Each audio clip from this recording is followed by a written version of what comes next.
ما شفت الحصل ليه؟ ما شفت الحصل ليه؟ اصل انت زعلانه ومتضايقه كده في شنو؟ بس هو الحصل عمل شنو؟ عامل شنو؟ طلع انه كذاب، يقول لي انا شغال في دبي و8 سنة وانا عايزك، وما تطلع انها بتعرفه وبعرف فلان وبعرف عيلتي، كان هو شغال في مصنع اليومية. بس يا ليلى انت عامله في نفسك كده وعيونك وارمه ووشك ما عارف عامل كده، زعلانه عشان الموضوع ده؟ الموضوع بجد زعل سعيد، كيف كذاب طيب عليه؟ انا داير اسالك سؤال، انت اخترتي سعيد ده على اي اساس؟ عشان هو في دبي وما شاء الله عليه والكلام ده، ولا عشان شخصه؟ انا اخترت سعيد عشان شخصه، بس اذا هو كذاب من الاول اكيد حياته حيكملها معي بالكذب. طيب انت ما ممكن تشوفي سعيد ده وقال كده ليه؟ يمكن عنده اسبابه تكون مقنعه بالنسبه ليكي. ما عايزة أشوف. اخترتي سعيد عشان شخصه صح؟ بس طيب اقعدي معاه وشوفي مشكلته شنو، هو كذب عليك في شنو، ممكن يقنعك بالمناسبة. لا، اي واحد يقول حاجه بيكون عنده اكيد اسباب. بدك لي من امبارح، انا معي امبارح بدق لي وانا ما عايزة ارد له. طيب ليه ما عندك قلت له؟ لانه كذاب. انت شوفي في شنو. اشوف شنو؟ اكيد حيجي حيكذب تاني. عيني يا لولا، احنا نقعد مع سعيد ونشوف مشكلته شنو. لا، ما عايزة، ما هي قاعدة تاني. ما عليك ما عندي سعيد.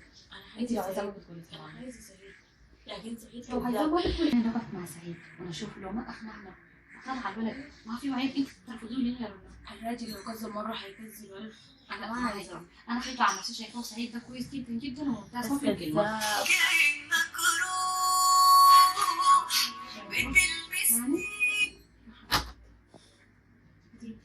يعني ما حارب ارد عشان انا ما برد على الكذاب، خلاص الموضوع انتهى من الاول.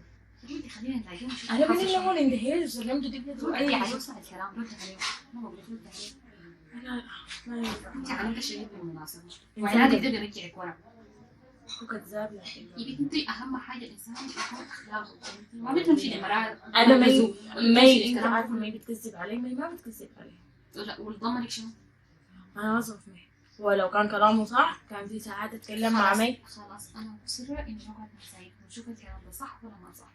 تمام؟ اشوف. بعدين يا خالد ونشوف احنا انا في النهاية برضه عايزة مصلحتك، لو ما عايز مصلحتك ما بقول لك الكلام ده. والله كل اخواته عايزين مصلحتي، لكن انا سعيد ما برجع له. خلاص بس تروقي وتردي على الولد تشوفيه وقولي خلاص نتلاقى ونشوف الحاصل شنو.